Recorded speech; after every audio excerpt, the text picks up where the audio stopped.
my educational qualification under HSLC from Meghalaya Board of Secondary Education in the year 1990. এটা হচ্ছে 1992 18 সালে যেটা affidavit জমা দিয়েছে, আর এখানে লিখছেন 1990. তো অবভিয়াসলি আইদার দিস ওয়াজ এই 18 সালের এফিডেভিট ফলসলি সোর্ডিং করেছে, নয়তো দিস হ্যাজ বিন ফলসলি সোর্ডিং। আমরা ওনার এডুকেশনাল যে কোয়ালিফিকেশনাল সার্টিফিকেট এটা জনসমক্ষে তুলে ধরার জন্য এই ক্যান্ডিডেটদের কাছে আমরা বিনম্রতার সাথে আমরা দাবি জানাচ্ছি। 2018 আর কোনো কিছু লেখা নেই, জাস্ট হচ্ছে 10/1992।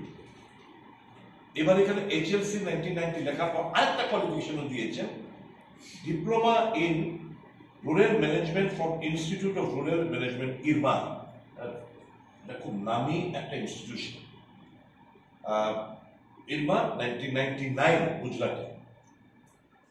1999 নাকি উনি, তাহলে 2008 এটা যদি হতো তাহলে 2018 সালে উনি এটা সাপ্রেস করলেন কেন? That is also a crime.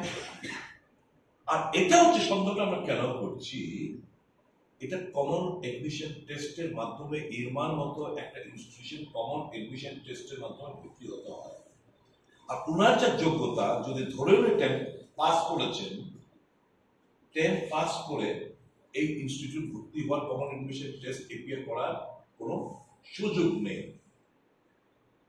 তাহলে এই যে সার্টিফিকেট, এই যে ইরমার উনি যে দাবি করেছেন এবারকার এফিডেভিটে যে উনি ইরমা থেকে 1999 সালে, মানে গুজরাটের যে ইনস্টিটিউশনটি, উনি এখান থেকে diploma in rural management pass করেছেন, সেটারও সার্টিফিকেট গুলো তুলে ধরার জন্য আমরা ডিমান্ড জানাচ্ছি।